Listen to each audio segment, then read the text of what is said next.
And I am a senior here at Dartmouth.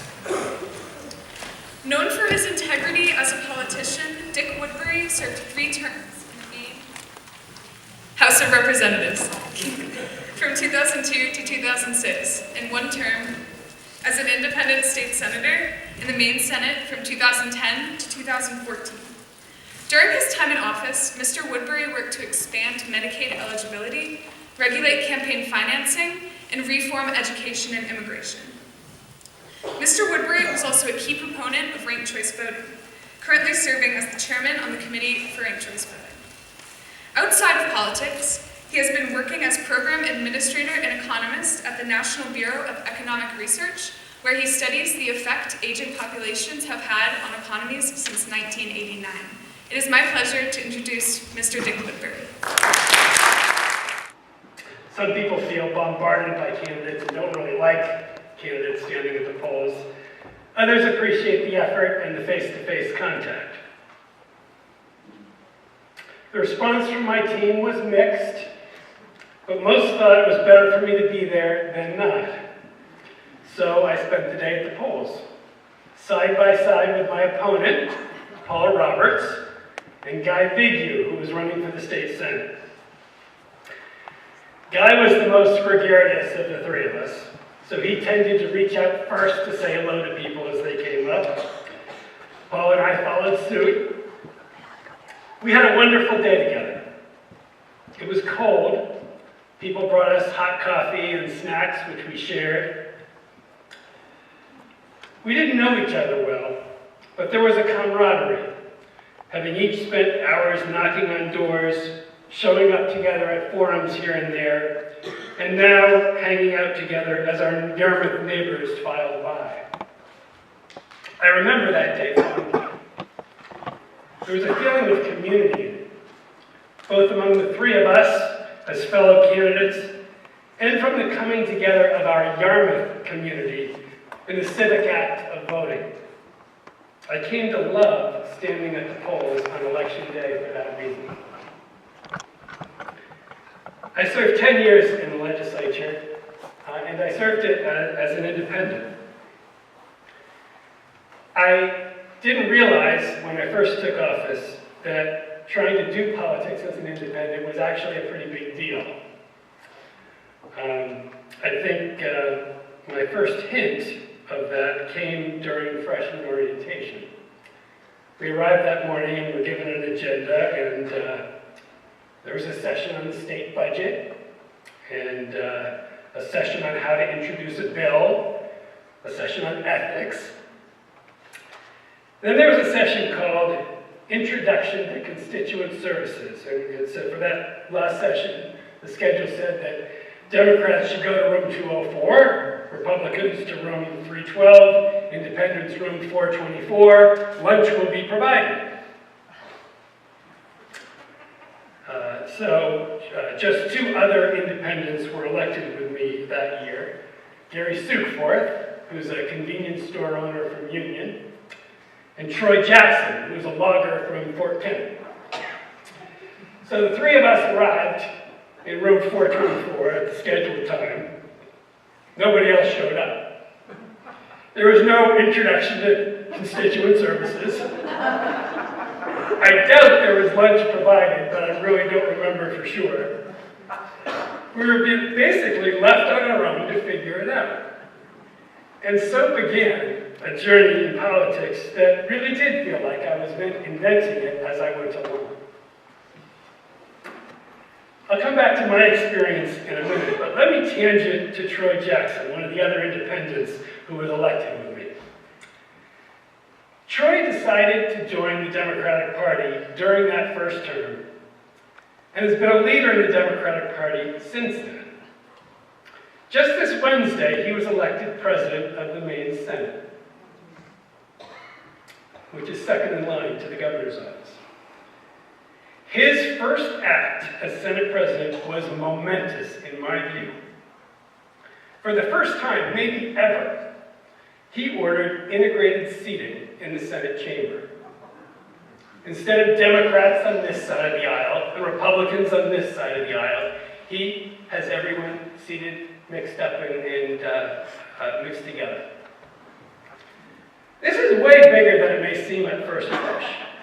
It is, in fact, a huge step in promoting civility and understanding, and yes, it gives me hope for the future. Thank you, President Troy Jackson.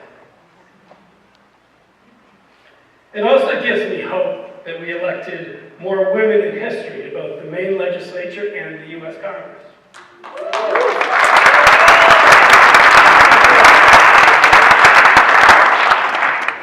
It gives me hope that we elected so many young people to political office. It gives me hope that so many people of all ages are stepping up to political activism and engagement. These are the silver linings of today's challenging political times. It's hard to say, in hindsight, how my political path might have been different if I joined a political party too. But I'm kind of proud of the niche I created as an independent. And all of my fondest memories in politics are nonpartisan moments. Spending the day with Paul Roberts and Guy Vigil outside the Ambets Hall in 2002.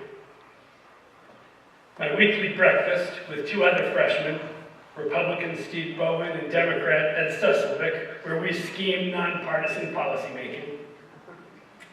Or my favorite moment of all, the group hug in the State House Welcome Center in the spring of 2013, just before entering the Lion's Den.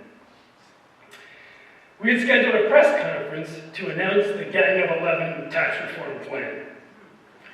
The Welcome Center of the State House has a private nook right behind the podium. And it was in that nook where I found myself in a group hug with Republicans Roger Cates, Amy Volk, Gary Knight, Denny Keschel, and Lance Harville, and Democrats Sarah Gideon, Emily Kane, Seth Goodall, Mark Dion, and Nate Libby. We assured each other, to the person, that it was our proudest moment in politics. Our tax reform plan got crushed in the end, but it was one heck of a rewarding moment in nonpartisan collaboration.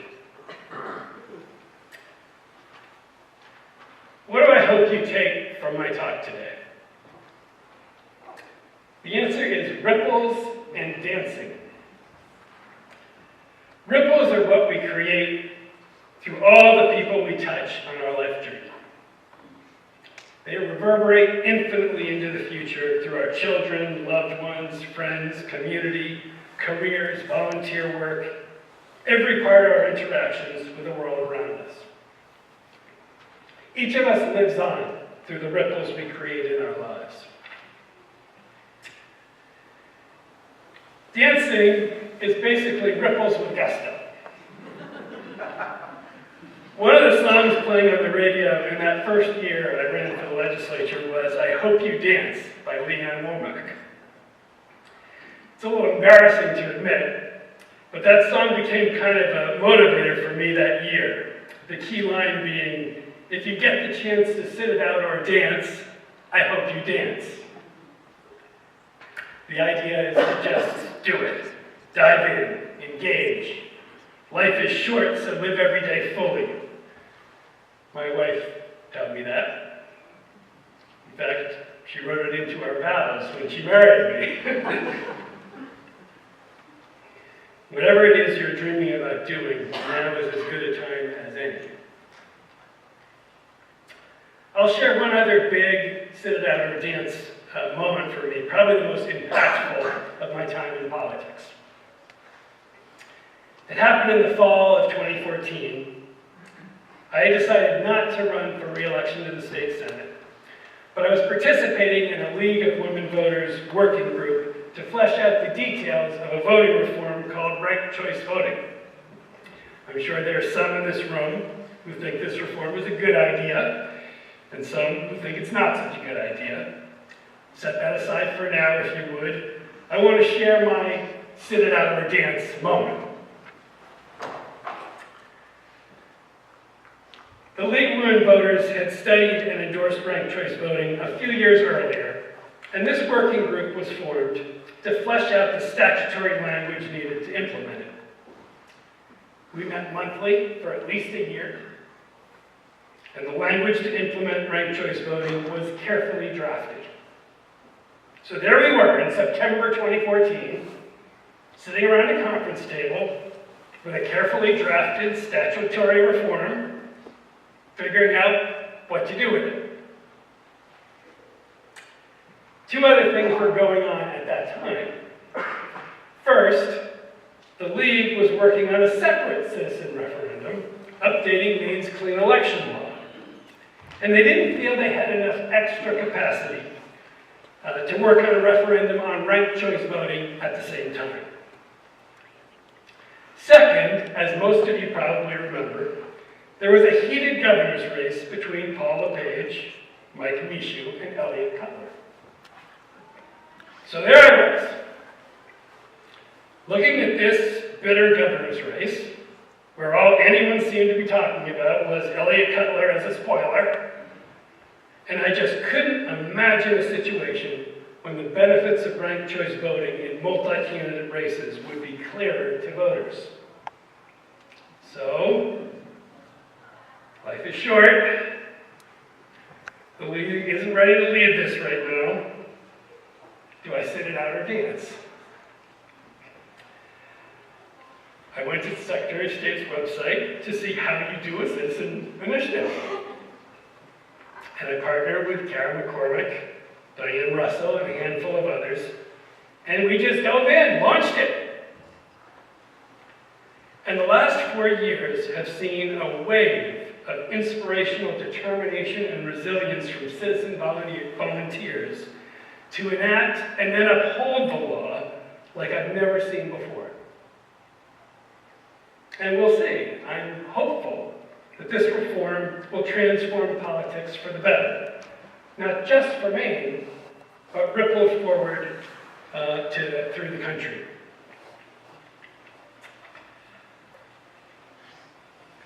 One final story of hope before I close. Some of you may know Bob Stewart.